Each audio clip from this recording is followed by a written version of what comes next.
Selamat pagi. Jess, ada komen. Saya pasti reply yang komen begini. Ya dengerin baik-baik. Makan buah sama sayur bisa, Pak? Bisa. Kenapa enggak bisa? Tapi pertanyaan lanjutnya, tapi kok Pak Jess enggak pernah ngomongin masalah buah sama sayur? Gini loh, Jess. Gini loh. Gini, ini kamu denger baik-baik ya. Tak terangin pelan-pelan nih. Supaya kamu bisa melihat peluang dalam hidup ini sebetulnya simpel banget. Untuk menjadi sehat itu enggak butuh ini itu. Ya, makan apa saja boleh. Tapi pertanyaannya harus kamu buat. Apakah semuanya berguna? Nah, itu aja yang paling penting itu. Ya, makan apa saja yang kamu suka, makan. Boleh, enggak ada yang dilarang. Tapi semuanya itu berguna apa tidak? Nah itu, karena kamu harus memikirkan hari ini, itu 3-5 tahun yang akan datang. Nah itulah hidup. Ya itulah hidup seperti itu. Kamu nggak bakal bisa sukses hari ini kalau 3-5 tahun yang lalu kamu bambung. Nggak bisa. Suksesmu hari ini adalah akibat dari 3-5 tahun yang lalu kamu ngapain.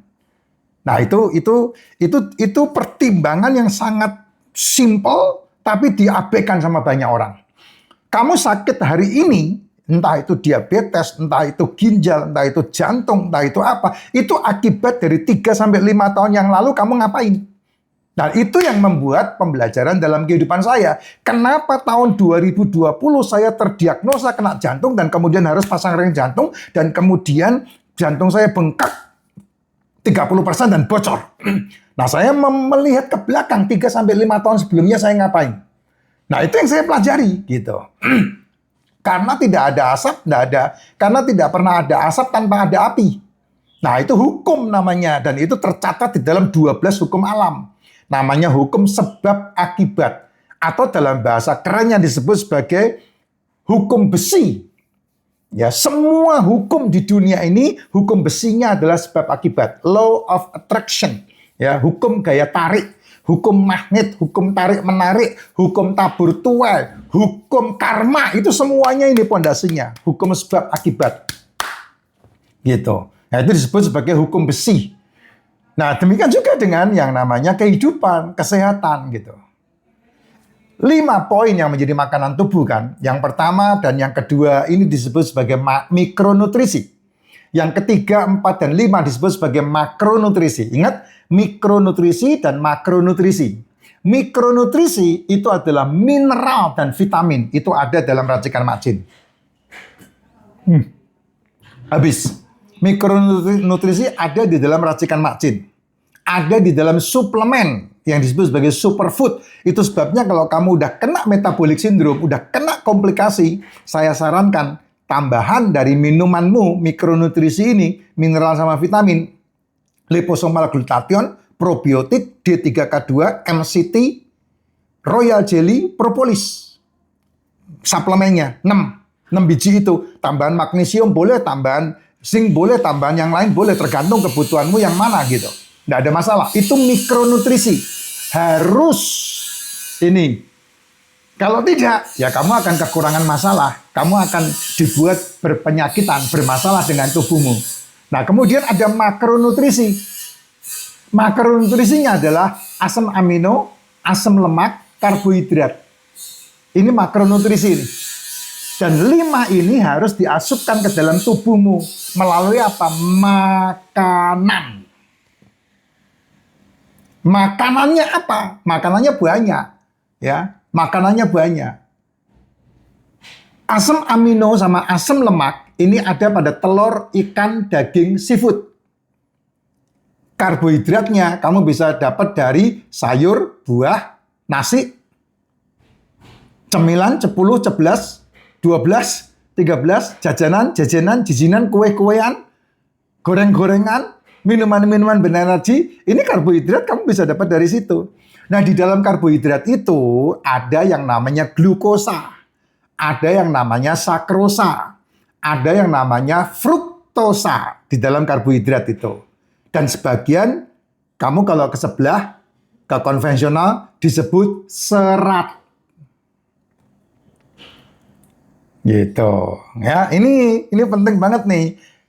Perhatikan ini. Kenapa saya tidak pernah menyebutkan tentang sayur, buah, dan men-skip jajanan, tepung-tepungan, gorengan, kue-kuean, cemilan-cemilan, cepulu-cepulu, termasuk nasi dan semua penggantinya. Kenapa saya bilang ini di skip, dihilangkan? Karena semua kita melek moto, melek cangkem yang dicari ini.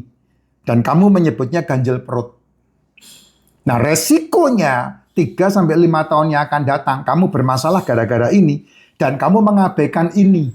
Telur, ikan, daging, dan seafood. Karena kamu sudah ditakut-takutin dengan kartelnya.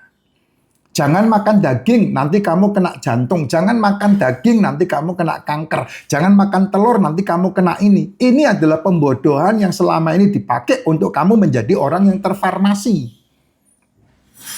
Nih, 2 ini. Sedangkan tubuhmu itu sakti mandraguna. Tubuhmu itu punya kemampuan yang namanya menyembuhkan dirinya sendiri. Punya kemampuan yang namanya metabolik. Nah, metabolik tubuhmu bisa membuat telur, ikan, daging, dan seafood menjadi gula, menjadi energi, menjadi kalori di dalam tubuhmu. Sementara makanan yang selama ini kamu asupkan ke dalam tubuhmu, entah itu namanya ganjel perut, entah itu namanya jajanan, entah itu namanya cemilan, entah itu namanya cepuluh, entah itu namanya kue, entah itu namanya nasi, entah itu namanya mie, entah itu namanya apapun itu, ini tidak pernah bisa dipecah menjadi asam amino dan asam lemak di dalam tubuhmu. Sehingga itu yang membuat 3-5 tahun kemudian manusia bermasalah dengan kesehatannya. Dan itu terbukti di Konoha ini 70-80% orang kekurangan protein. Nah, ini nalarisasi yang kamu bisa dengarkan dengan baik nih untuk dirimu sendiri ya. Kalau untuk diri saya udah benar-benar menerapkan gitu. Sehingga saya menstop nasi, terutama nasi. 6 tahun ini saya udah nggak makan nasi. Saya menstop itu. Jajanan ya enak, suka saya. Ya, jajanan jadah pasar itu saya suka, tapi tidak menjadi makanan saya. Itu hanya menjadi icip-icip saya. Kalau ada, saya nikmati, saya cemil, saya cuil, saya titil. Tapi kalau enggak ada, enggak perlu dicari. Dan itu belum tentu seminggu sekali atau sebulan sekali. Yang paling utama, telur, ikan, daging, seafood. Nah, itu menjadi makanan saya. Telur apa saja? Ya, termasuk telur penyu, termasuk telur kepiting, termasuk telur bebek. Yang asin, Pak, silahkan. Protein tidak pernah bisa hilang dengan masakan. Tetap ada. Gitu. Tapi telur bebek kalau asin biasanya orang makan pakai nasi putih tanpa lauk yang lain. Nah, itu yang bermasalah. Karena apa? Karena telur bebek sendiri sudah oksidasi kuat. Kamu tidak butuh lagi memakan telur bebek dengan nasi, apalagi dengan tepung, apalagi dengan tambah rawon lagi. Tapi boleh juga sekali-sekali makan rawon pakai telur asin, tidak ada masalah. Selama kamu makan rawon tidak dengan nasi. Dan saya lakukan itu. Gitu. Nah, ini loh yang penting ini, pembagian makanan ini loh. Sehingga kalau kamu membuat pembagian ini dalam tubuhmu akan membaik dengan sendirinya. Tahu-tahu kankernya sembuh, tahu-tahu jantungnya pulih, tahu-tahu ambeien-nya hilang, tahu-tahu diabetesnya normal kembali, tahu-tahu ginjalnya membaik. Karena apa? Karena kamu peduli dengan kesehatan kamu. Kamu peduli dengan tubuhmu.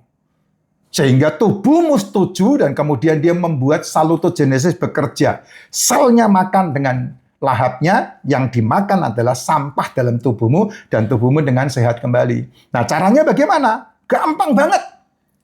Bangun tidur minum racikan makcin, tidak sarapan, makan di antara jam 1 sampai jam 6 sore, jam 7 malam sampai jam 12 siang stop makan.